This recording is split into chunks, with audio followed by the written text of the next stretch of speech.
The bandwidth for this episode of the AR-15 podcast is sponsored by the Firearms Radio Network. FirearmsRadio.tv.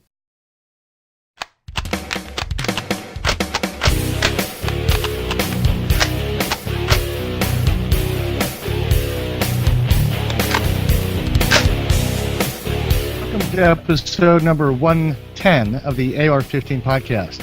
I'm your host, Reed Snyder, and with me tonight are my regular co-hosts, Anthony Hardy and J.W. Rand. This is the podcast about your favorite black rifle. This show is for you, whether you're building your first AR or you've been building ARs for years. There is something we can all do to take our black rifle to the next level.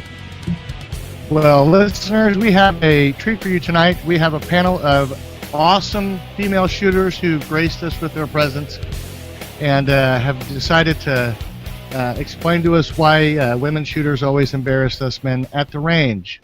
So I'm going to let Anthony lead the charge on this show, so JW and I will simply be back here gathering all the wisdom we can. Now, wait a minute. I bet Anthony would be more understandable if he'd unmute his mic. If I unmute my mic, that might help just a tad, little teeny tiny bit. So, as always, guys, Brownells helps make this show possible. Don't forget that Brownells, with their 100% lifetime satisfaction guarantee, is there for you anytime you have a problem, like when you can't remove the taper pins from your new barrel to slip off the front sight base, and now you have to find a new barrel. And yes, ladies, that did happen to Reed, not to me. I was able to remove my front sight base, no problem, thank you very much. So shop for all your AR-15 parts at Brownells. Go to ar15podcast.com/parts. So we have 4. We were supposed to have 5. Unfortunately, one of them is having some technical issues and is not able to join us tonight, but we have 4 panelists with us. And what we want to do this evening is talk to these ladies and get their feedback on the female shooting community, and see what can be done to help grow that community, what the status is, and really, above and beyond even that, just find out what they like about shooting, and because we've got some really interesting people on the show. So let's start off. We're going to interview in, let's see, alphabetical order. So y'all forgive me that there's nobody placed above anybody else. I hope everybody understands that. Let's start off with Tennille. Tennille, if you will introduce yourself and just tell us a little bit about yourself. My name is Tennille Chittister. I work for 3 Gun Nation. Before that, I worked for MGM Targets, which is a company that my family owns, so I kind of grew up in the shooting sports. I started with USPSA and then went into 3 Gun and haven't really looked back since. Awesome. Next on our list is Cammie. Cammie, you mind introducing yourself? Tell us a little bit about you and what your deal with is in shooting. I'm Cammie Eisenzimmer from the frozen state of North Dakota.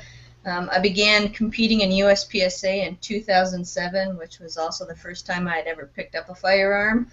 I started competing in 3 Gun in 2010, but our club was so small we only had 1 match. Last year was the first year I'd actually competed all year in 3 Gun, and before that I really had nothing in the firearms industry. My full-time job is as a GIS analyst. Very cool, very cool. Next on our list is Carmen. Hi guys, I'm Carmen Lout. I'm originally from Louisiana and I'm in Atlanta now. I started shooting when I was 5. My dad bought me a shotgun and I've been around guns ever since. I got into competitive pistol shooting about 3-4 years ago. I shot IDPA. I'm primarily USPSA now. The past year I started shooting 3 Gun. I am an NRA pistol instructor. I'm an IDPA safety officer, and most recently I became a USPSA chief range officer. So. Awesome. Very good. And last is, but not least, is Sarah. Thanks. Hi guys, I'm Sarah Yarbrough. Oh my gosh, there's Bear. I actually started shooting when I was really young. I grew up on a farm in North Georgia, and during college I got a job at an indoor gun range in Atlanta, and then got hired as an assistant general manager of its sister range. So I was the assistant general manager for about 2 years. That's when I got into competitive shooting. I first started competing in IDPA. I'm an NRA basic pistol instructor, just like Carmen. And recently, the past year, I started 3 Gun. and my first major 3-gun match was the Brownells Lady 3-gun. So ever since then, I've been hooked, and I am good to go. Awesome. So we've got quite a lot of experience on this panel. I dare to say there's every single panelist has more experience than me in the firearm community. So you guys bear with me. Where did you get all these ladies from, Anthony? You're intimidated, aren't you? Intimidated? No.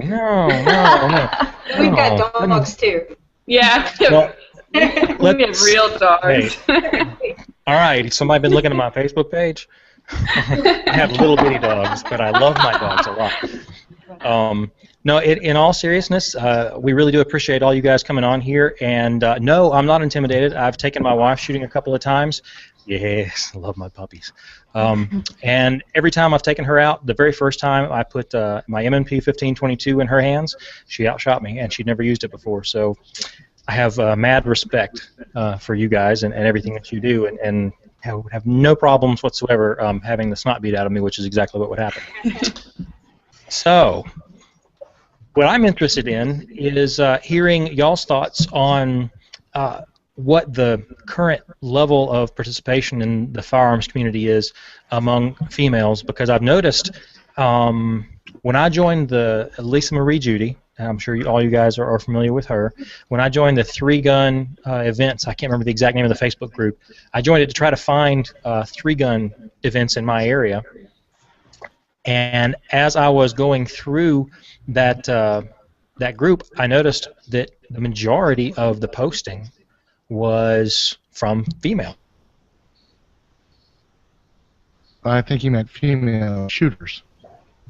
So I don't know if I can speak for Anthony on that front, but of course one of our biggest interests at this point, as far as what we see the firearms industry doing, is trying to make shooting accessible to women shooters, and to basically take this huge body of already existing shooters and make them more, I guess, in the forefront of everything that's going on in the industry. So I certainly hope that that's exactly where Anthony was headed with that, but I got close, I hope.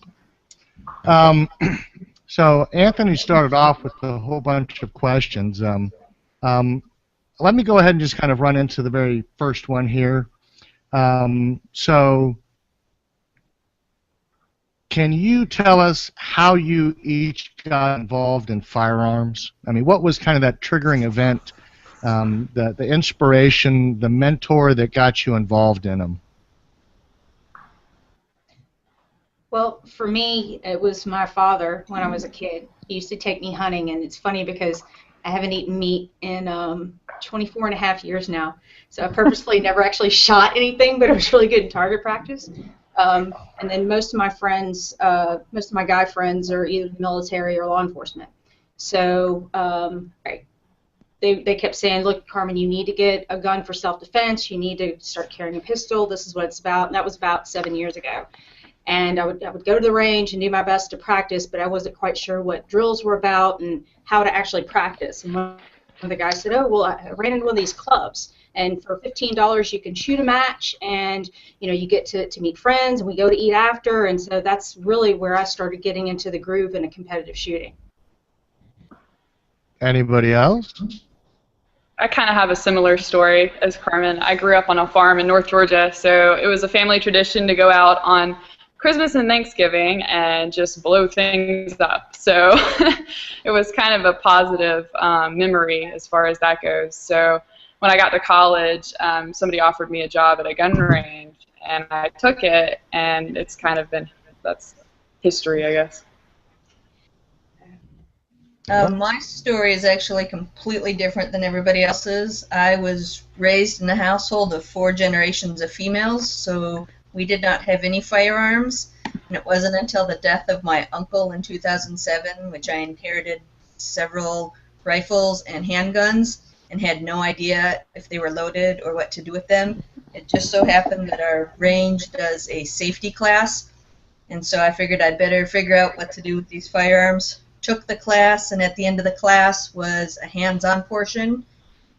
and fell in love with the hands-on portion. The guys actually had to kick me off the range that day.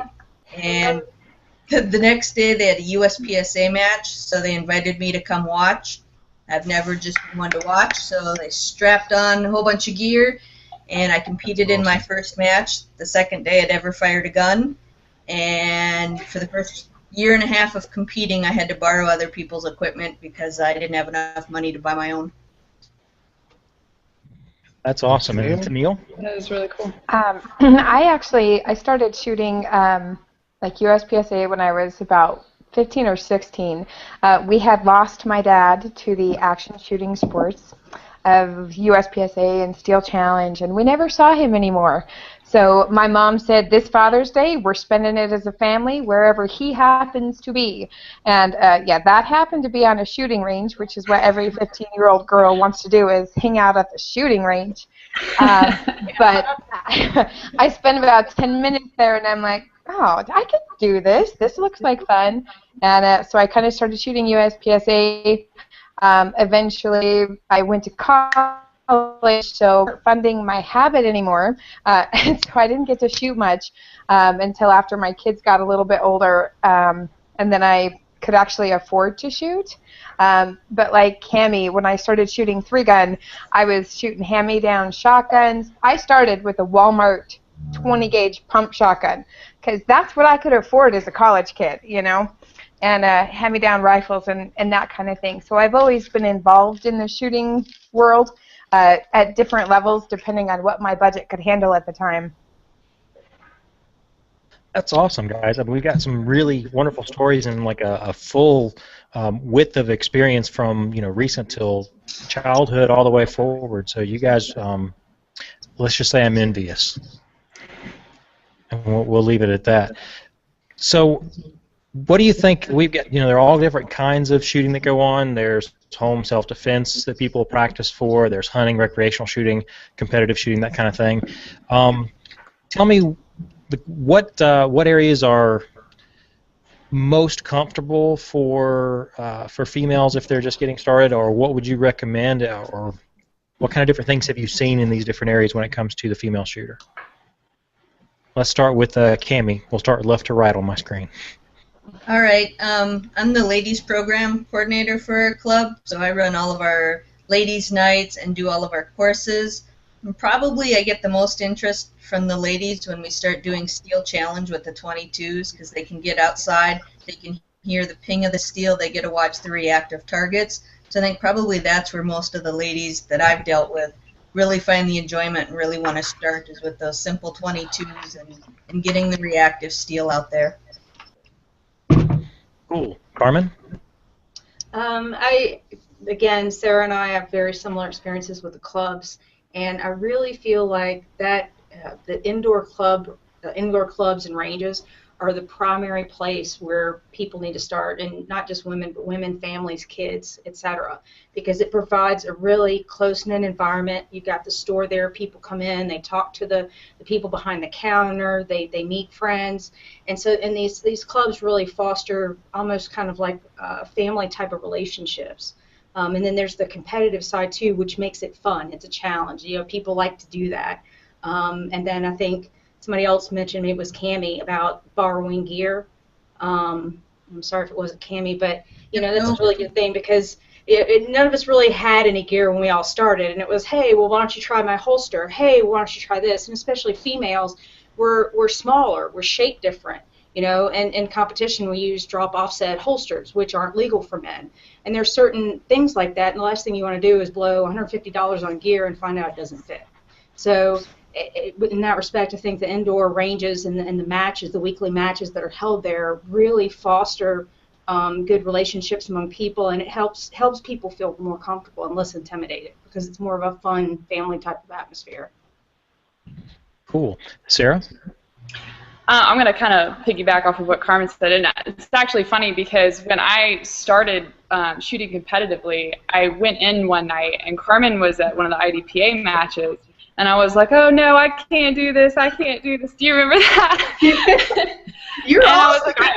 And she's like, no, you can do it. You can do it. And it's a great atmosphere, and everybody's really positive, especially at these indoor ranges. And it's funny how the guys are even they're like, here, use my stuff, just like Carmen said. It's really positive.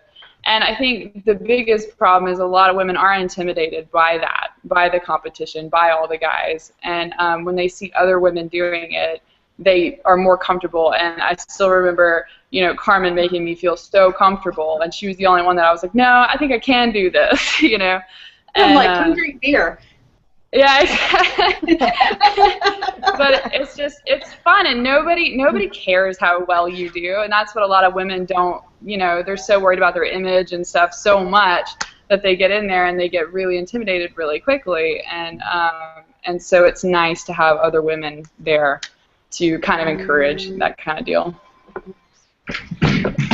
Tennille? I kind of agree with what everybody's saying. We don't have a lot of indoor ranges. I live in Salt Lake City, and oddly enough, we don't have a lot of indoor ranges and very, very few that run any kind of matches. So we shoot in 2 feet of snow. It's not going to we don't have exactly the same environment. But I think, if I were bringing in a new shooter, I also am an NRA certified instructor and teach concealed carry classes. I mean, all the same stuff that everybody else is doing. And I teach ladies only classes. And that's kind of what I use as my stepping stool, where I don't authorize it as an NRA class because there's lots of other stuff I think they need to know, like specifically about shooting sports. So I, give them an intro, take them out, teach them about the guns, and I'll take every gun I've got out there, try this on. I always tell them, guns are like shoes, right? You've got a different gun for every purpose. Yeah. Whether you're playing a game or you're carrying concealed or you're going hunting, you need a gun for every different environment. So I personally like to get the ladies out, let them try everything, and then I'll set up like a little mini steel challenge stage. Or not a mini, I mean they're all kind of small. A steel challenge stage and an IDPA stage and a USPSA stage, and let them run it when there aren't any other guys around. It's just the women. They'll be silly. They'll be stupid. They won't be, trust me, I've done every dumb thing there is to do. But by removing that male aspect, at least initially, for me and the girls that I've been working with, that has made a tremendous difference. So when they do go to the range, especially if there's a couple of them, you can see they're not quite so intimidated by everything. Let me interject here with a question, ladies. So, rhetorical question: are there enough women in shooting? I mean, my assumption is no. That there's a whole lot more room in the shooting sports and just shooting as a hobby for ladies from all walks of life, from all different places in their lives and from all different stations. I mean, would you concur with that? I think across the board we'd probably agree that there aren't enough women involved in the shooting industry. So here's the big question. What would each of you do individually to kind of increase those numbers? I mean, if there is one thing that you think would really have the most impact for where you are or what you're doing, what would you do? I think it's mostly about education. I think a lot of women just aren't educated about it. And encouragement. Encouragement's a huge thing, especially with women. I don't think there's enough of it out there, or there could be enough of it out there, especially for women shooters. Anybody else? I agree. Sorry, we're 2 hours behind you guys, so it's just bedtime now. I love you. Sorry. That's all right. I agree, though, that education, and that may be something as far as even putting more out there in regards to marketing. Like, I mean, a lot of places will have, like Cabela's will sometimes do like a ladies' day. Or I mean, I've seen that happen in other places. It's never happened here, but someday, maybe. Where they'll just have lots of different pro staffers, whether it's from, hunting companies or kayak companies. I mean, I'd like to see us have more of an active role in that environment. I mean, everybody goes to Cabela's, and they all go to spend money. And shooting, it costs money. But I think from a marketing standpoint, that would be a great way to be able to get out there and make that face-to-face contact, to be able to, talk to people, engage with them, and help them see what it is that we do and why we do it and how much fun it is. And I'm talking specifically the women, because the men, it's like, you want to play with guns, and they're like, yes. But lots of women don't have that same perspective. So I guess a two-prong issue. So is that why it seems like all of you have kind of taken up leadership roles, instructor roles in the various places you are, that you feel that gives you the ability to talk to other ladies and say, look, this is okay, it's fun, you can do it, let me show you how? Oh, absolutely. I mean, I was one of the lead instructors over at one of the ranges I worked at, and I had women come up to me all the time, and they were like, will you teach me? Their husbands try to teach them, their boyfriends try to teach them, another guy tries to teach them. It's always some terrible horror story where the guy's trying to show off or whatever it is, and and then you have to bring them back down so that you can build their confidence back up. It's kind of disheartening to see that kind of thing happen, but it does, and I love seeing them after one of our lessons where they're excited about it and they're like, oh, that wasn't as scary as I thought it would be, or whatever it is. It brings joy to me to see that, because then the knowledge is getting out there, the education is getting out there that guns aren't so bad, and they're not as scary as people think they are. That kind of thing. So I really enjoyed it personally. Let me ask you guys, is that something that's really, really common? I've seen that a couple of times when I've been at the range, but I don't see a lot of couples come in. I've seen a guy come out to show his date or his wife or whatever it is how to shoot, and it does seem like there does seem to be a little bit of showing off that goes on. I don't even know if it's a conscious thing. Is that something you guys see a lot of, and is something you see as a possibly a problem in creating additional interest? I'd like to kind of share and piggyback on what Sarah said, and that's please. The fact that I find if you listen to all of our stories, it seems like we all have this, I was brought into shooting by a family member, by a spouse, a boyfriend, by a friend, to find out how to handle my father's firearms. You rarely hear of a woman saying, gee, I want to learn about guns. I'm just going to take this on by myself. And, if you look at shooting as a whole, we're a close-knit community, and we're groups of friends, we're family members. So I think, the boyfriend factor, as it were, or the husband factor, that's usually how a lot of these women are brought in to the fold. That's how they find out about guns. So as an instructor, I think it's really important to reach out and say, hey, it's okay for you just to come in the gun store by yourself. That's okay. We're here to show you. And as far as bringing women into the sport or into the gun community, I think it's important for us to be really approachable, to say it's okay, you don't need somebody to come in with you. You don't have to come in with your husband, you can come in by yourself. And like Sarah said, then you pull them aside, and then they start asking all these questions, and they want to know all these things, but it's intimidating, just like anything else. That if you don't have a friend that wants to bring you, then it's tough to go by yourself a lot of times. Cammie, do you have any thoughts?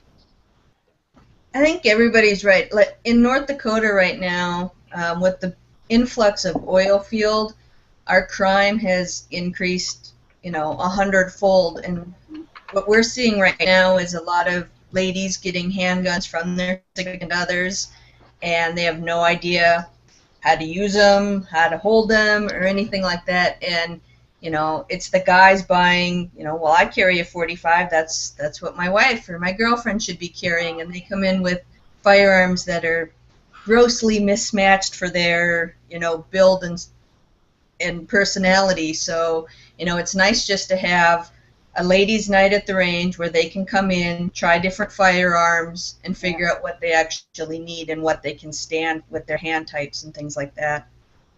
What are some things like that guys seem to kind of screw up when they introduce women to the shooting sports? Things like bigger is always better for caliber. Things like, oh, make sure you got all these fancy widgets on it, and getting a little too technical about things right off the bat. What are some things that you guys would hope people would avoid? I think Cammie actually said it perfectly, that people are trying to mismatch guns with personality types. Mhm. You know, I mean, there are a lot of women out there who you should not hand them anything bigger than a 22.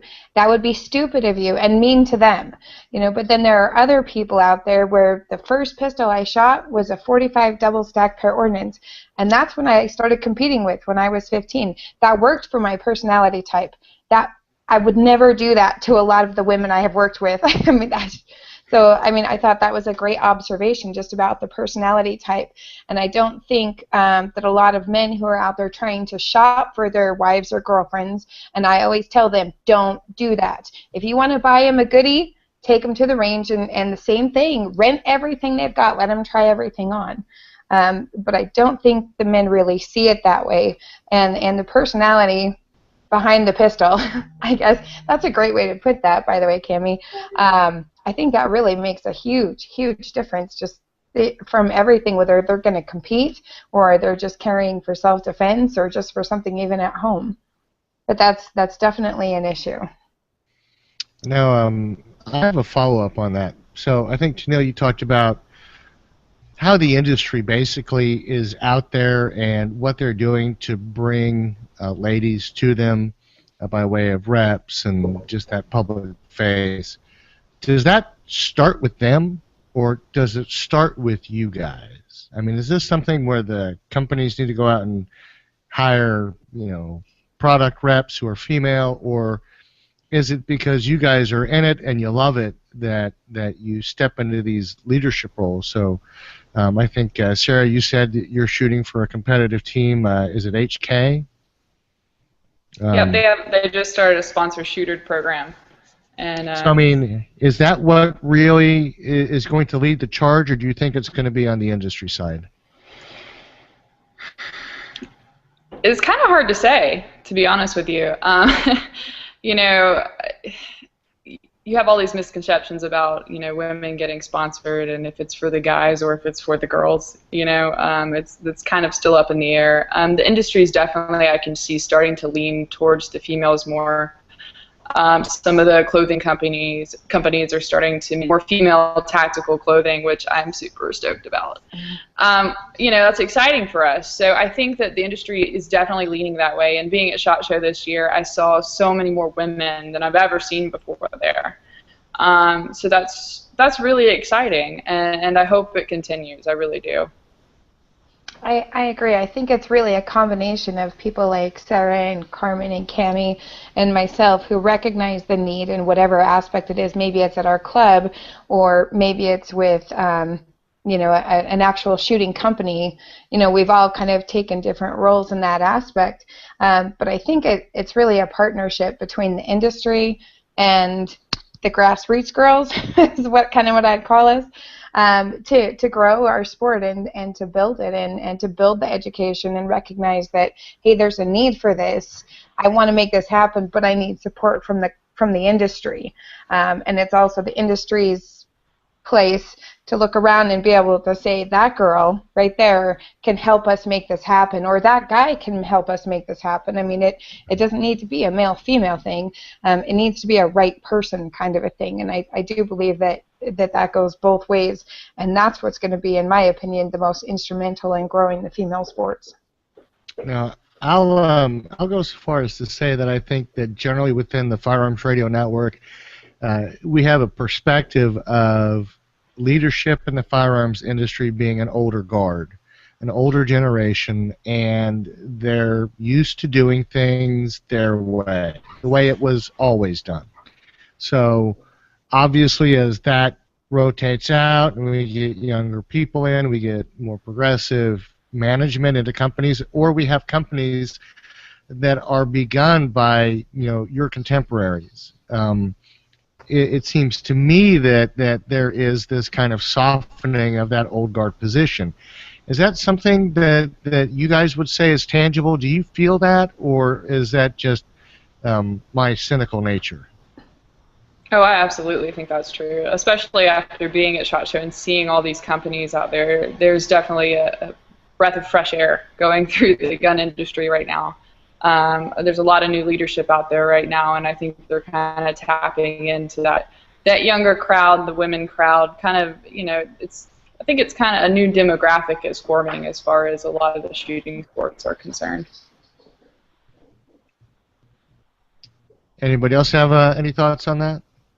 I think it also depends on where you live. The South is predominantly, home of the shooting sports. And up here on the northern tier, we're very slow to adopt, whether it be ladies in the shooting sport or getting that newer generation. When I became secretary of our club 5 years ago, I was the first female to be elected to the club board. It took a lot to get us to have a ladies' night. I'm still the only female shooter that is consistent in the state of North Dakota. So I think up here it's still going to take time, and that's where you get the spokesman and leading that push. If I can do it, so can everybody else. And it is that herd mentality. You get one person signed up. Most people don't like to do things alone, so if you get one, you're going to get two, you're going to get three, and it's just going to keep growing. Well, Anthony? Oh, very good. Dropped out for just a second there, guys, again, so I apologize. Like we said before, that South Alabama internet is pitching fits on me this evening. But I wondered if we hadn't covered this. We talked about the industry making some changes. Have you guys paid any attention to some of the stuff the NRA has been doing lately, especially with social media and whatnot? I've seen their new channel, their NRA Women's channel or whatever it is on the internet, and it's actually really well done. I really, really enjoy going there and seeing what the new posts are. And I'm not very familiar with how it works yet, but it seems that they're getting women from all walks of life are doing, videos on there, and you can kind of see their story, which is pretty interesting, actually. Very cool. Anybody else? Have you guys noticed anything new, either from the NRA or from anybody else? I haven't noticed a whole lot from the NRA, but I think all of us can say, like, if we've looked at just social media, from where the Brownells Ladies 3-Gun competitor page, it turned into a Ladies of 3-Gun closed page. I don't know how many, I think we're all on it, but that number it's gone up a lot. I think there were 180 competitors at the match, and wow. Just in that close group of 3-Gun, I'd have to look exactly, but it's just continues to grow substantially, and I'm an admin on that page, and it's every day I'm seeing at least one, sometimes as many as 4 or 5 or 6, women asking to join that page, and I think that says something about what everybody, our family, and what we as female shooters are doing. Social media is huge, and we're using it. I think it's a good thing. Yeah. Very good. You ladies talked about it just briefly, but that you're excited about some of the tactical gear coming out that's catered for women.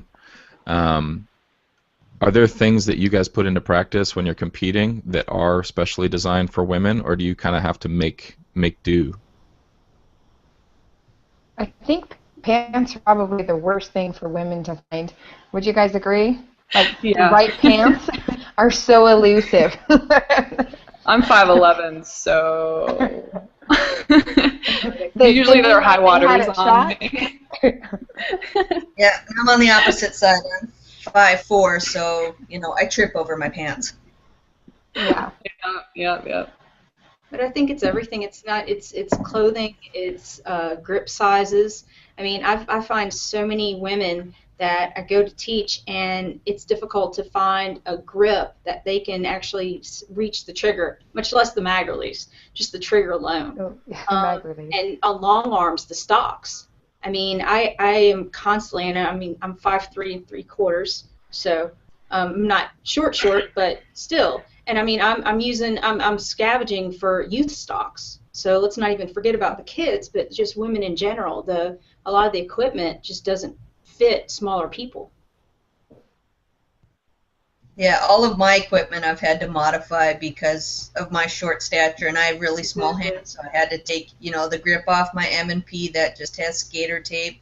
I had to have stock on my shotgun modified, and I use a child's or, a youth shotgun. So, yeah, to find anything that actually fits, the fuller individual is nearly impossible. Well, it's like when Tennille was saying earlier, I use a lot of the same analogies as she does, which is kind of cool. I find we all need to be friends after this, by the way, because I have so much in common with all you guys. But Tennille was talking about the tennis shoe analogy, and I use that, but in a little bit of a different sense, because I tell people it's like I like running in Mizunos, but you might like Reeboks. It's what feels better. So you hear everybody wants to say, well, the gun should feel like an extension of your body. So for me, my STI 2011, that's my gun. It just is for me.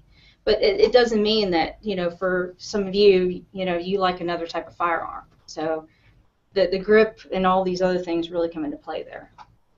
Absolutely. Yeah, when I was at SHOT Show this last week, it felt like my wife was always picking up the guns that had similar price tags to those STIs. Yeah. That She new had STI, some nice tastes.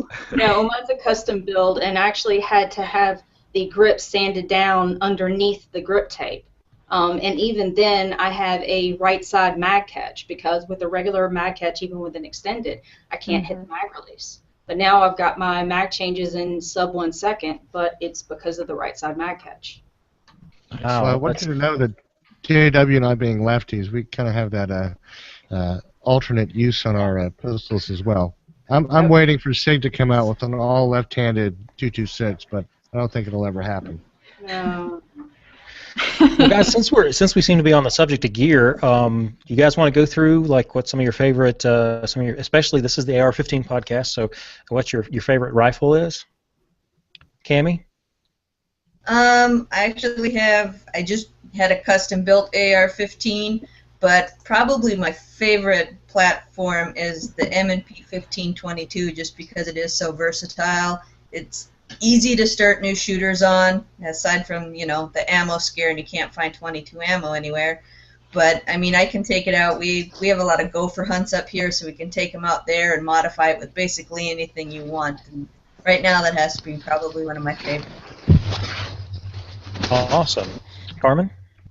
I am actually in the middle of building an AR, and I'm a perfectionist like you'll find so many other women in the field. So I honestly don't know. It's going to be a Frankenstein of some sort, I'm sure, but I'm not sure. I like the old platforms. I like Garands. I like Springfields. So, but my 3-gun firearm would definitely be an AR platform. Now, isn't there a heavy metal division of 3-gun where you get to go run Garands and carbines and with the SCAR? Yeah. Yep. Yeah. Then you have to shoot a pump shotgun, and nobody wants to do that. Well, Sarah, what's your rifle of choice? Actually, the first AR-15 I received was after I got out of OCS for the Marine Corps. I forgot to mention that earlier. I got medically discharged, halfway through training, and I got a Colt Law Enforcement Edition AR-15, and it was pretty cool.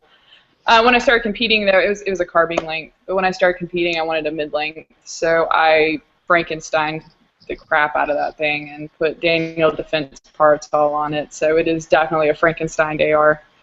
My next one is going to be an MR556A1, obviously, HK, so we'll see how that runs, and I'll let you guys know. But, so yeah, that would be true for me. Very cool. And Tennille? I actually have been shooting the Colt competition, the 18-inch Pro, which I absolutely love. And then I found a new company called Rise Armament, and I'm shooting for them this year. And they've just got some parts that are just right. Like the fore end is smaller, so you can actually get your hand all the way around it. And so I'll be shooting one of theirs, also an 18-inch, because for whatever reason, I just like long, awkward guns for me. but it's smooth and it's tight, and so I'm pretty excited about it. So several of you guys got a chance to go to SHOT Show this last week, right? Mm-hmm. Yeah. So are there any SHOT Show thoughts or goodies that you got to see or companies you got to meet that you want to talk to us about? I went to Industry Day for SHOT Show, which was different, to say the least. But one of the companies I was really impressed with as far as their competition rifle went, and I don't have a whole lot of information about it, I just got to shoot it as I was moving along, but Adams Arms has a really nice competitive AR that I was very impressed with. As far as recoil, there was none, which was pretty exciting about getting back on target and stuff. So that one really stood out for me as far as that goes. But that was about it. I think I was kind of amused at. Right now, like 2 years ago, juniors were the hot ticket, right, for industry, which they're still really popular as far as companies supporting. But now this year, it seems, and I do believe that this is largely due to Lisa Marie and Brownells putting together the Ladies of Three Gun match. I think that we attribute a lot of this pressure that the industry's feeling to that and to her. So I'm super grateful for Brownells and for her for having the wild hair to do it and actually making it happen. All that being said, I was kind of amused at so many girly stuff coming out. That is true. Like what? I completely baby blue ARs. Yeah, it was cool, but it was just oh my gosh, too much. Well, and some people like that, and I'm all about the rhinestones, don't get me wrong, but I probably wouldn't wear rhinestone earmuffs. But I thought they were cool, and they were very sparkly. But, just a random assortment of things. Everything's available in pink now, by the way, if pink's your thing. I thought it was interesting to see that kind of shift in things. Do you think it's the industry missing the mark? Is that the old guard thinking, oh, ladies in shooting, let's make everything pink, as opposed to, hey, let's figure out if we can make a pistol grip that's going to be more accessible to a wider range of hand sizes? Or is that just someone's perspective and they think they're doing great? I think it comes down to the intimidation factor. If you can get it, so they're not, the black gun of death is portrayed, most places, and bring it down to a level where you don't see just in the hands of military or law enforcement. It doesn't have to be all pink, but bring it down and decrease that intimidation factor. Once you get there, then I think you can start looking at decreasing grip size and making it more female friendly. But until females feel comfortable, shooting that gun, they're never going to try it. Well, I think it goes back to, remember we were talking earlier, and it was oh, the boyfriend's oh yeah, bigger's better. It's got a Hemi, 45. Yeah, and I shot one all last year. It was awesome. But for most women, like was saying earlier, that's cruel. You don't do that. So I think, and don't get me wrong, most of my friends are guys, but I think the male interpretation of let's make it for women is let's make it pink, and let's put Hello Kitty on it and rhinestones because that's what girls like. Well, yeah, a lot of girls do like that, but if you can't shoot it, if you can't grip it, then it does you no good. So I think that's kind of the next evolution, hopefully, is where this is going, is to make firearms more functionally friendly, that way you can actually use them, which will kids will really benefit from that too. So you think it's a decrease the intimidation factor, then when we get a level of comfort where there is more general broad-based interest, you think that there's going to be a wider assortment of offerings to basically offer the inclusion to the wider variety of shooters then? Is that a summary of that, you think? I hope so. Yeah. So kind of really interesting. You used the word, Cammie, black rifle of death, and talked about how it was it was in use by military applications and advertising and whatnot. I actually read an article yesterday or the day before that was talking about the need for the change in marketing, not just for women, but in general in the industry, the need for the change in marketing away from the tactical marketing in order to really expand the crowd. What do you guys think about that? I totally agree, and I think any of you guys, if you're shooting 3-gun and you're actually shopping for stuff, excuse me, you're finding more and more that stuff is coming in a complete rainbow of colors now, right? I mean, you look at your base pads that 10 years ago, they were black, and if they weren't black, they were black with like that fake leather look on the end, but they were all black. And now you can get everything anodized, every color, any which way. And I think it's the whole shooting sports industry has taken it to a different level where it's fun, I mean, it's like, and like I told my kids tonight, he picks up his Nerf gun and he's like, I need to load this weapon. And I said, if you're trying to kill somebody, that's a weapon. Otherwise, it's just a gun. And to me, those are very, very different things. So I don't use the word weapon in my classes, and I don't use it at the range because I'm not here to kill anybody. I just want to shoot. But anyway, going back to the marketing, I do think we're seeing more and more of a shift in things becoming less tactical. I mean, you're always going to have your tactical Timmies, right, who go to the range and you just kind of look at them and you're like, dude, really? You're wearing that? Yeah, but I think it's starting to shift a little bit more to the gaming side of things and recognizing what's actually useful. Yeah, I think it goes back to the media. Media is the one that kind of puts the damper on the AR-15 as far as that goes, and I think it all goes back to education and educating people on, no, this isn't the black gun of death. This is what you can do with it, and it's actually kind of fun. And then once you convince them of that, then they start to realize, they learn it, and it's not as scary anymore. Is the AR something that you would recommend for lady shooters? Is it a good platform for the female body type? I mean, it depends on what they want to do with it. Is it something I would start a woman on? No. You kind of have to build women up. I think start them small and then build them up. And yeah, I think eventually they'll learn that it is fun to shoot. There is a sport to it. It's not just for killing things and hunting and whatever they've heard that it's for, seeing in movies, whatever. So changing that perspective, I think, is really important. Well, Anthony's kind of outlined a couple of areas like home self-defense, hunting, recreational shooting, competitive shooting.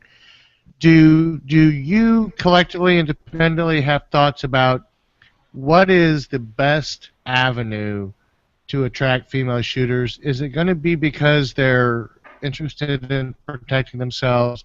Is it that recreational competitive shooting side, the club matches, seeing their friends get involved in the hobby, or hunting, family members? What do you think is kind of that easiest hurdle to get a new female shooter over and kind of bring them into the fold? Well, working at a range, I will say most women came in for self-defense reasons. That's why they started. That's why they came in. But I think with all these women's clubs popping up, women like to be part of a sorority. It's fun. They like the camaraderie, and I think that that's going to attract a whole different, a mass of women coming in, which I'm excited for. So I'm hoping that it kind of shifts from, oh, I need a gun for self-defense to, oh, I heard this was fun. So. Anyone else? Well, earlier we were asked a couple of times why we were in these roles, why all of us kind of decided to be leaders and to get these certifications. And I think it's largely due because we're leadership type personalities, and I think mentorship is extremely important, especially in shooting sports. Not just mentoring, women or kids, mentoring everybody. And I think that really helps foster things. I mean, it's, someone said earlier about she was like the only one in her state. Cammie, right? She's like the only one in her entire state. But some other woman is going to walk in and say, it's okay to be here because she's here too. and that means something, that she stays there, because sooner or later other people will come. So I think that's a huge part of it. It's just that we stay in our roles and we continue to say it's not intimidating. Cammy, Tennille?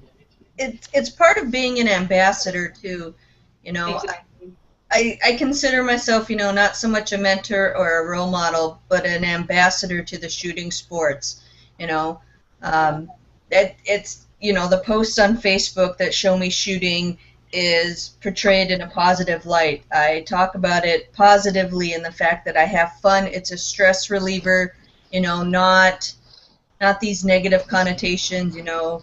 I went out and had the biggest, baddest time. It was, you know, I went out with a group of friends. We had a great time. Afterwards, we went out for dinner. I think, you know, being that ambassador to the sport is really important.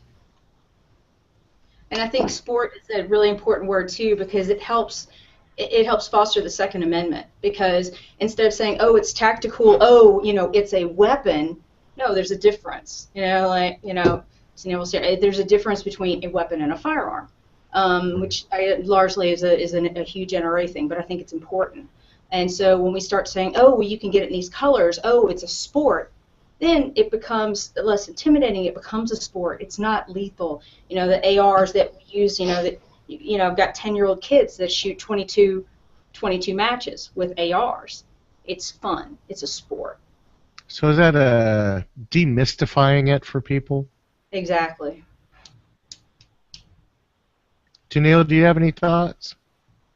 I think, I mean, everybody's touched on different points that I feel are really important. I see most people coming in for self-defense. You know, they want their concealed carry permit, or they want to get a gun and they don't know what to do with it. So, you know, when I'm teaching classes, the first thing I do is subliminally start pushing them toward competition. You know, and my example is, you know what, you want to be safe in your house, you need to know how to do this. And nothing will spike your adrenaline faster than a time going beep. It's amazing how much we forget. I mean, even experienced shooters, you get up there and you're like, oh, I thought I had a plan, but now I don't. And you know, I said, you know, you're never going to experience the adrenaline at a match that you would have in a real world altercation, right? But if you're already that familiar with your firearms, you're that much safer protecting your family.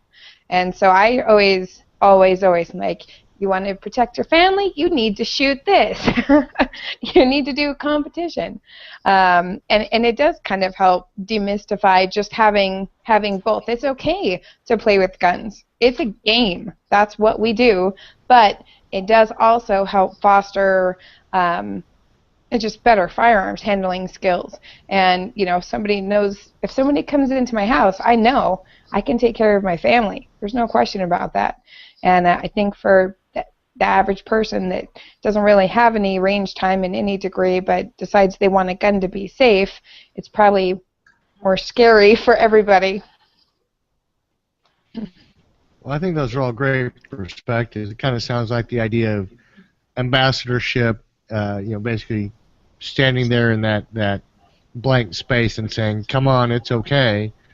Also, being able to direct the people that come to you and say, well, you know, okay, well, now you're here because you want to talk about this, that, or the other, but here is this much broader world.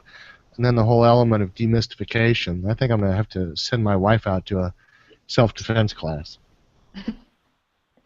Now, I will tell you... Have her come see one of us. I will.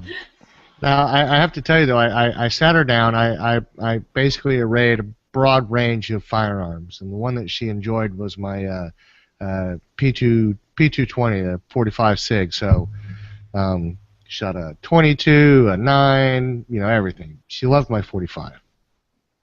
I'm not going to let her shoot that. It's a little too expensive. Personality, right? Wait, how much do you love her?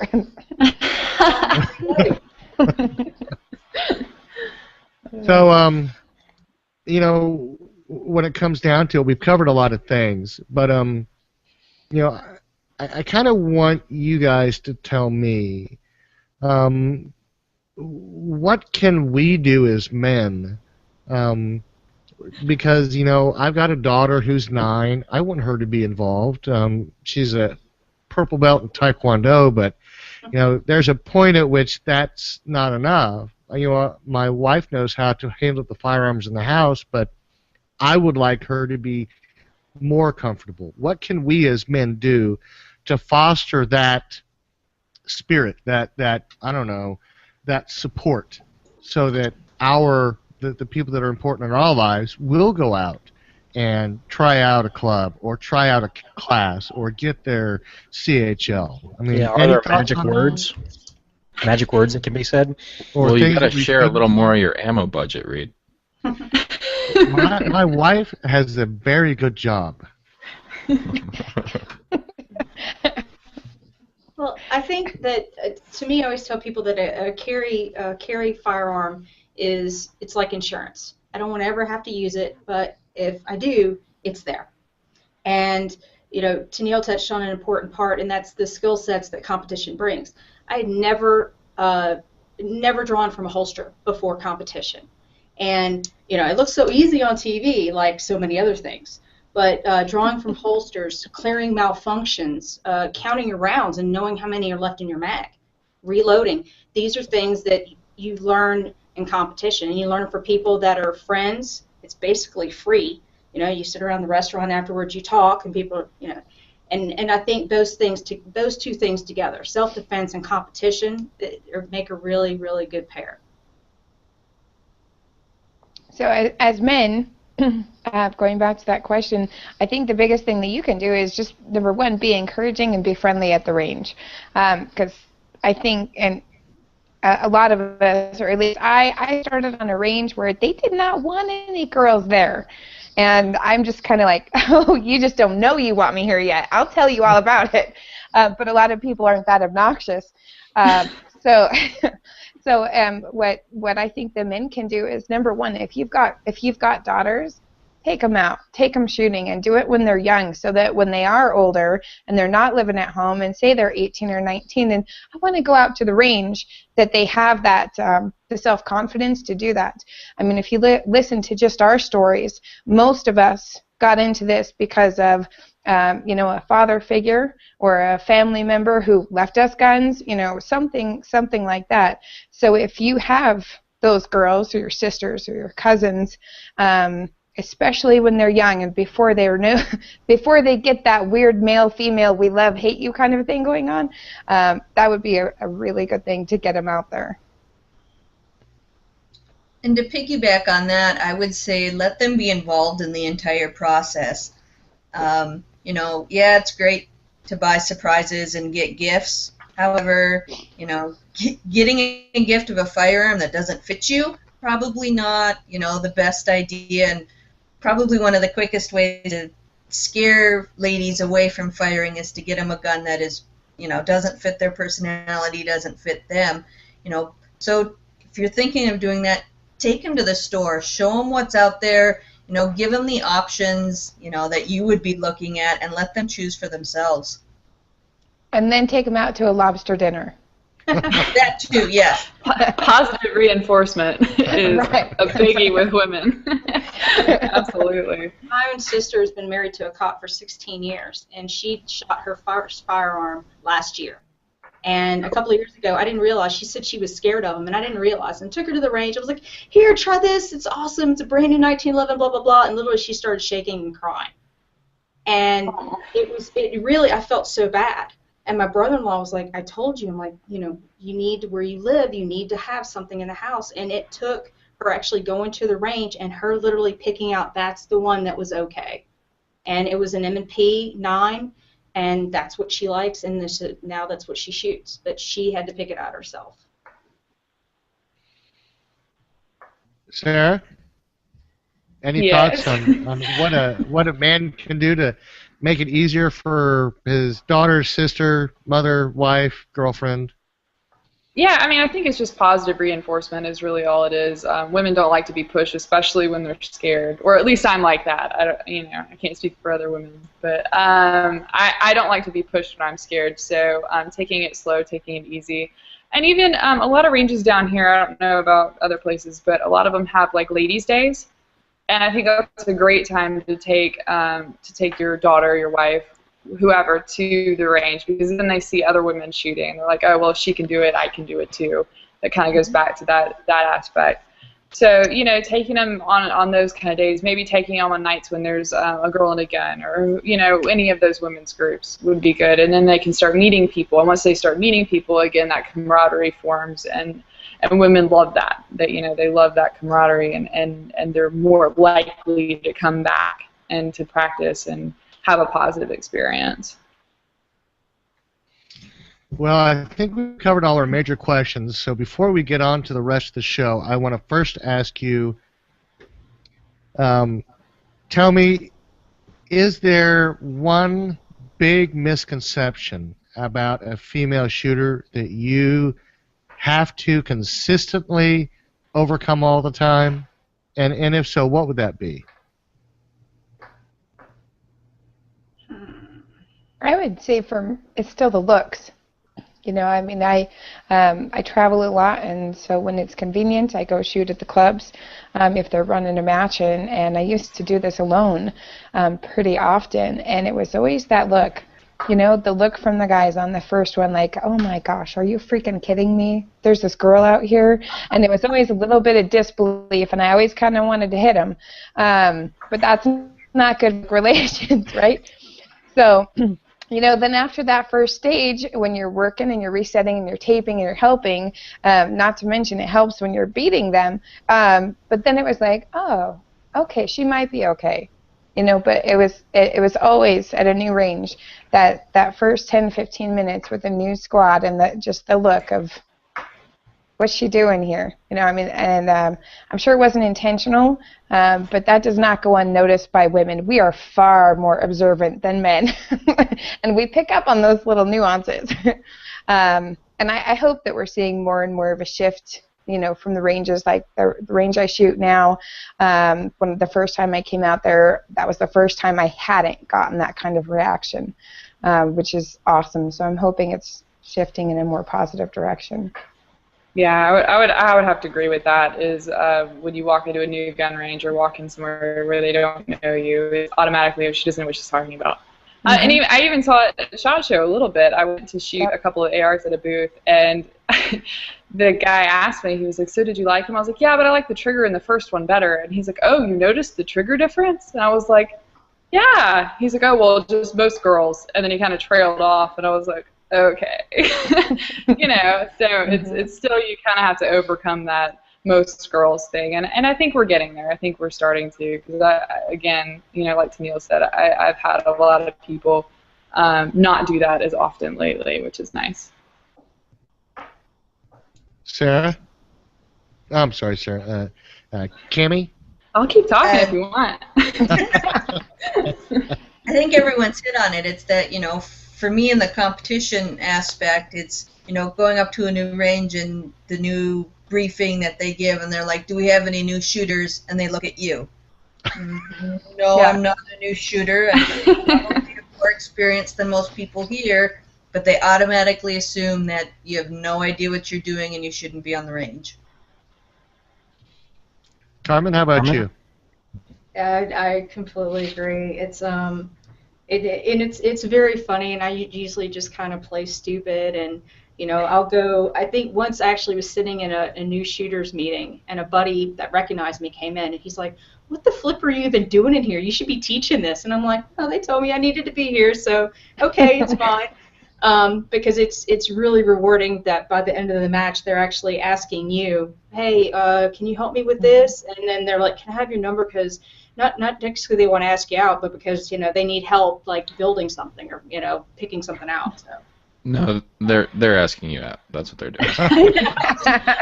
let's be honest here. When they find out, never mind. Yeah, how much ammo I shoot, then they can't support that. Yeah, exactly. Well, you know, I guess at the end of the day we've discovered that women are multidimensional and men are still one-dimensional. I want to give you guys a chance to talk about something real quick that you're into, that you're interested in, that you want to plug. anything that's on your mind. And then as we roll into our next segment, if you'd like to join us for the remainder of the show, maybe you can help us with some of our feedback, but you don't have to. We haven't indentured you to the rest of the show. You guys can log off and get on to the rest of your evenings. We know that time is precious, but that is your choice entirely. Cammie, is there anything you'd like to plug or talk about before we conclude our panel? Please make sure that also includes any of your personal stuff, like if you want to, plug your websites or your Facebook pages or anything like that too. Actually, for the first time I got sponsored this year, so kind of like to plug Carbon Arms. They did a whole bunch of promotional shooters this year who were up and coming. So big thanks goes out to Carbon Arms, Sportsman's Loft here in Minot, and Ackerman Escold. They've kind of seen the potential that women have in the shooting industry and have stepped up to the plate, so I'd really like to thank them. Yay! Outstanding. Carmen? I am very fortunate in the sense that I've got a handful of sponsors that have been with me for a couple of years, and it's a bunch of them. They're great. I kind of went independent. I was on a couple of teams, and they were telling me I have to use this holster and I have to use that bullet, and I like to use what I like to use, and whenever I tell people to use this bullet, it's because that's the bullet that I always use.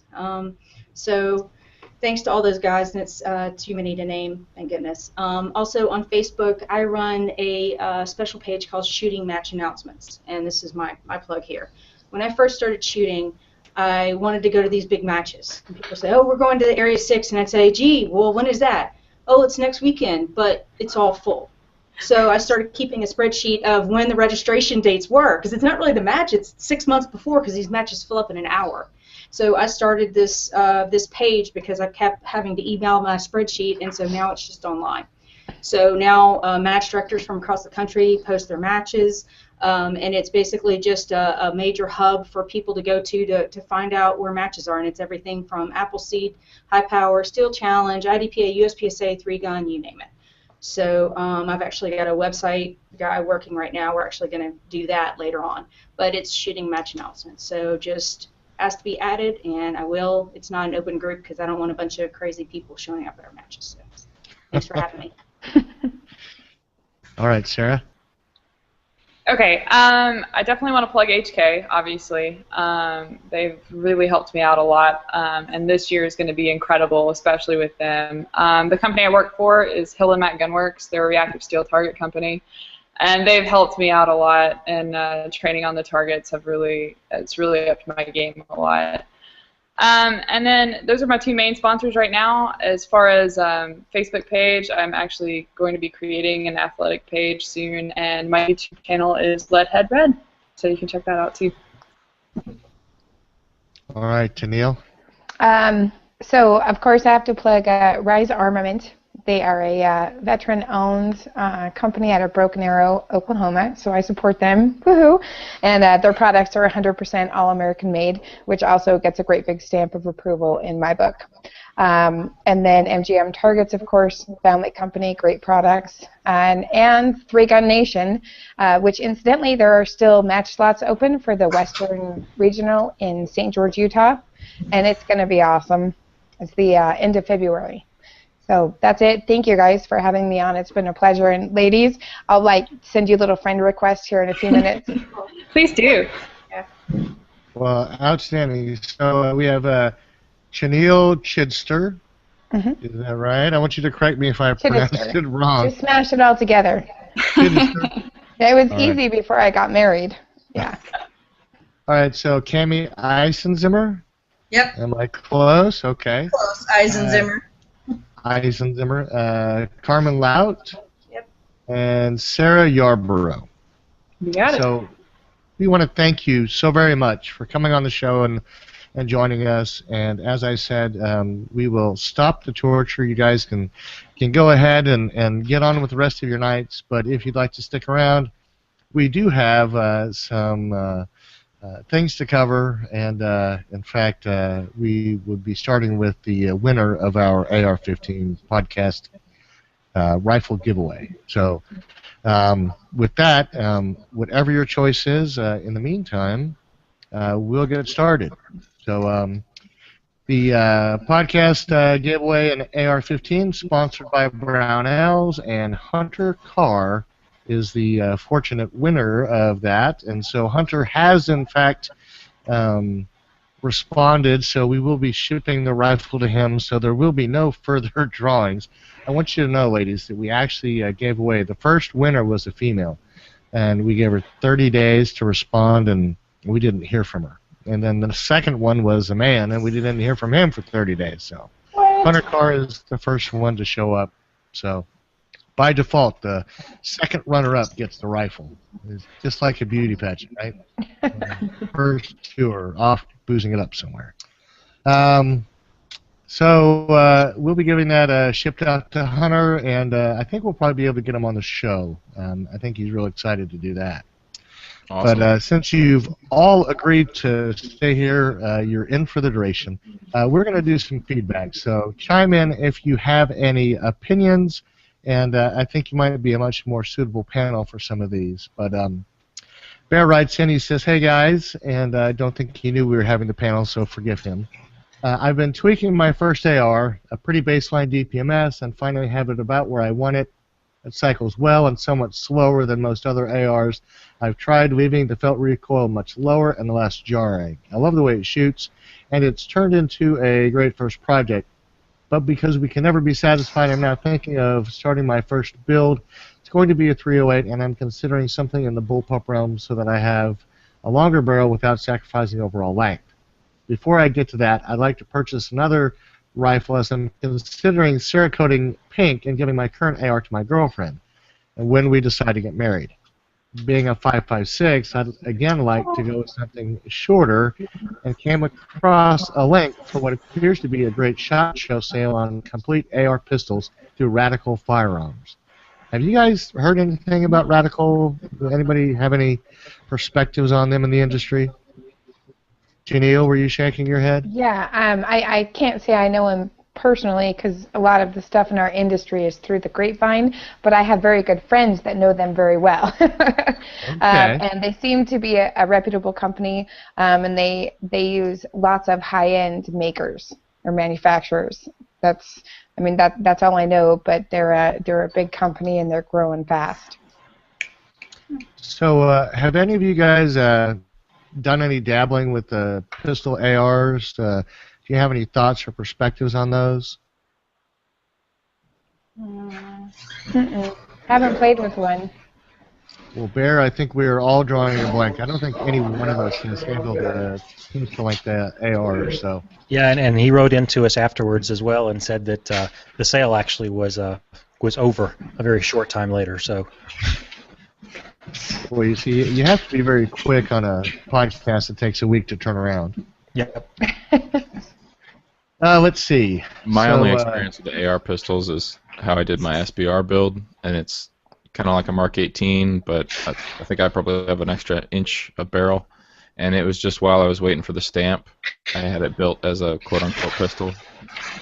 So it's one way to go. I just wouldn't want to stay in that status for long, especially with the latest on the SIG arm brace. Oh gosh. So we'll see how the pistols end up doing here in the next few months. I think that's a very narrow opinion. That's just the legal side of it. Anthony, you wanna start off with Peter L. and read his email for us? Sure. Peter L. writes in and he says, as the Spanish say, this is El good morning-o. That's not really what they say, but that's okay. In episode 108, Shane's dad asked about a bit of ninja rail that clamps around an A2 front sight, and Reed sounded unconcerned about its strength, assuming it's a true A2 tower, i.e. taper pinned in place. But JW expressed some trepidation regarding its practicality.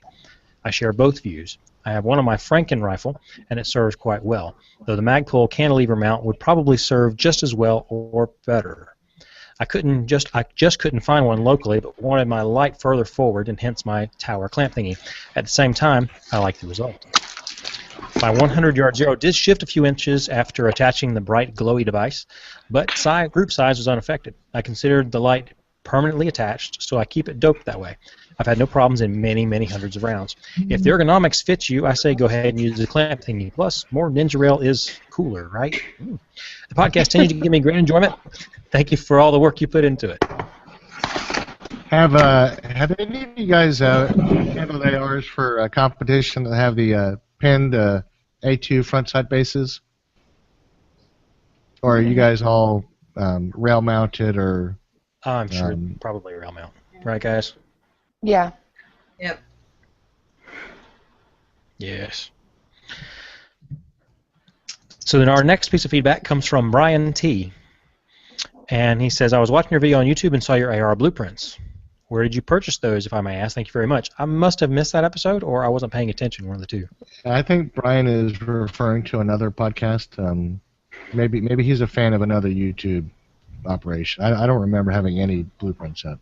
Yeah, the only thing I've got is over here on the wall. I've got like the blueprints for an MP5, and I think I got that from HK Parts. This one I was ordering a buttstock. That may be it. Framed Yeah, at so guys- Amazon. Yeah. So, guys, we've had several of you send in some pictures, and I pulled one of these that we've got here from Thomas G. He says, my SBR build is almost complete. They didn't do my rear takedown pin or my QDN plate, and he sends a picture in. It's a very nice-looking rifle. I like that. I guess maybe that's a Cerakote. I'm not sure what he got on there, but I like the coloring he's put on that. The gray is the new black. Yes. Yeah. Cryptex is the new black. Have you noticed Oh, that now. on all the guns? Here Exactly. too. Yes, I love my Vertex now.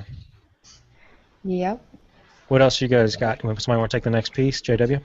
Let's see. Says, thanks Thanks, guys for a great guys, for- podcast. Just got into listening to podcasts, and yours was the first one I downloaded. I'm hooked now. Thanks again. Great show. Well, when we were at SHOT, I know we were kind of running up against introducing ourselves to people, and some people were just like clueless. They were like, well, what's a podcast? Is that live? Is it recorded? And it was like, yes, it's both. And so, yeah, I think some people get into, like, they hear about Serial or some of the big popular podcasts, Radio Lab, This American Life, and they kind of get sucked in, and they start to search around, and they realize that there's all sorts of little shows about whatever they're passionate about. And, yeah, we're lucky to have a whole bunch of listeners that have found us. And so our last piece of feedback comes from Thomas G. He writes in, Reed, hope you're recovering from SHOT Show and you've made some good contacts for upcoming shows, which Reed will let you detail us with that real briefly in just a moment. That being said, I was thinking you could explore doing a show on 6.5 Grendel, 6.8 SPC, or even 7.62 by 39 or 5.45 by 39 ARs. I also have a question in regards to AR sights on SBRs. Would you go with an Aimpoint or EOTech? I was thinking I would go with XS sights for rifles on it, but I think I should go red dot. What are your thoughts? Well, let me get the opinion of you ladies. Do you think sight radius on your iron choices is a big factor in your accuracy when you're competing? For what? Well, I mean, I mean, shorter sight radius when you're swinging the rifle around, I'm thinking that you're going to be a little less accurate than if you could actually space your sights as far from each as possible on your real estate up there on that rifle. Or do you think that the considerations are really different? It depends on the use of the rifle. I mean, it depends on what sort of matches. I mean, like the Land of 3-gun matches here, I mean, the longest target is like 35, 40 yards. Right. For that, yeah. But, I mean, if you're talking about, you know, doing precision stuff outside of 200 yards, yeah, I mean, definitely the extra sight radius really helps. Anybody else have any thoughts? I actually am part of Samson Manufacturing's Operation X, and we just had a chance to, Congrats. thank you, test out their new 3.5 magnifier. I had never really heard of a magnifier going on a red dot. Actually found out it worked great for that mid-range for competition. They have a flip-over mount, really easy to use. I can use, you know, the red dot for close-up, flip that 3.5 over, and that hits out, you know, that 100, 200 yards, which I guess unlike the South, that's generally what our range is for our 3-gun matches. Is we don't have any really close targets for our rifles. Most of ours are hit and steal at about 200 yards. Nice. Well, I think that's a pretty good foundation there, Thomas G. I hope that helps.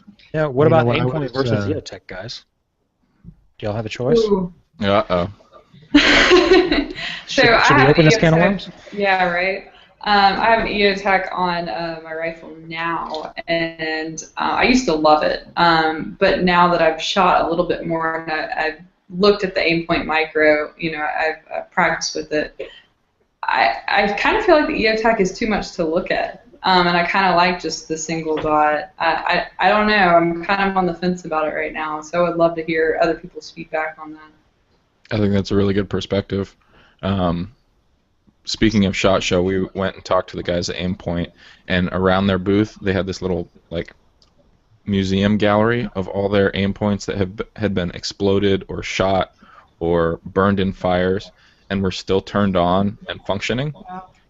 And so, soldiers that have been in IEDs, that have had their AMRAPs exploded, their Humvees blown off the road, have sent in their Aimpoint, said, "Hey guys, sorry, it still works, but the adjustment knob isn't functioning, so it's just kind of stuck on. What should I do?" And so they actually hold on to those, send them a new sight, and so I think they're known for that kind of bulletproof ruggedness, and that's something that I encountered when I started with an EOTech, had some issues, and switched over to Aimpoint. So definitely stay tuned. We're going to be getting a lot of those interviews up here. I've been kind of interviewing here in the evening, editing here in the evenings, a bunch of those audio files, and so we're really looking forward to sharing those with the listeners as far as who we got to talk to this last week. I'm running a night force right now. So. Oh, yeah, you see, that's just like talking to us Toyota people while you're driving a Bentley. What'd she say? She was. I'm a little spoiled. Night I'm Force. running a night force. Oh, nice. Yeah, I'm in love. Nice. Yeah, I'm just saying. So it might take a little bit longer to build the rifle because I must have night force. Yeah, we didn't interview them, but we got a nice long interview with the guys at US Optics, and they were putting together some pretty cool kind of mid-range stuff too. The Schmidt and Bender guys, I don't think they even wanted to talk to me. I wasn't trusting this enough. I think you have to order in high enough quantities, JW. Yeah. One doesn't cut it. Listen, I really wanted to thank you all once again for coming on and joining us. Usually we have much more technical feedback, but I think this week we've been kind of in a slack spot. So we'll try to make it better next time if we get you on again. But with that, guys, why don't we go ahead and close out the show and end the podcast tonight? JW, you want to read us out this time? Yeah, hey guys, send us any questions or comments, just like you've been hearing us respond to feedback at AR-15podcast.com, or you could try sending us a voicemail using the SpeakPipe plugin on the side of the website. You're probably listening to us for free on iTunes or Stitcher, but if you're watching on YouTube, then make sure to subscribe using either of those features, and you'll get updates whenever we push out a new show. Please leave us a review there too, so other people can find us. If you got pictures of your latest build, visit flickr.com/groups/blackrifle, where you can add us there, or visit us at Instagram which is whatever the handle is. It's at AR-15 podcast. Nobody really types in a URL. But it's at AR-15 podcast. I know I've been tagging photos from SHOT Show with that. Hashtag SHOT Show, hashtag AR-15 podcast, hashtag oh my gosh, look at this awesome gun. So visit us over there. You could connect with us over at Google Plus if you use that. And definitely at YouTube, which is youtube.com/c/AR-15 podcast. Facebook.com/AR-15 podcast is where we've been getting a lot of kind of back and forth engagement with listeners. That's been great. And remember, this is part of a network. We have I don't know, maybe 15 other shows at the Firearms Radio Network, and it'd be great if you could check out some of those other ones and find something else that you're interested in. Don't forget to use our Brownells affiliate link for all your AR-15 parts at ar15podcast.com/parts. And for everything else, there's Amazon. If you visit firearmsradio.tv/Amazon, you'll give us a little tiny bit of that purchase, and it'll help us stay on the web. That's it. That's a good show. Really appreciate all your time, ladies. Yes, thank you very, very much. And we'd love to have you back sometime, so we'll let our man in charge of scheduling here, Anthony, figure out when that might happen. But I guess until then, listeners, have a good night. Good night, guys. Good night.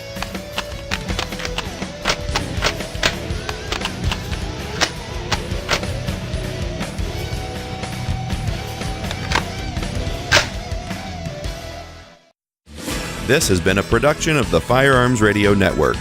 You can find more information at firearmsradio.tv.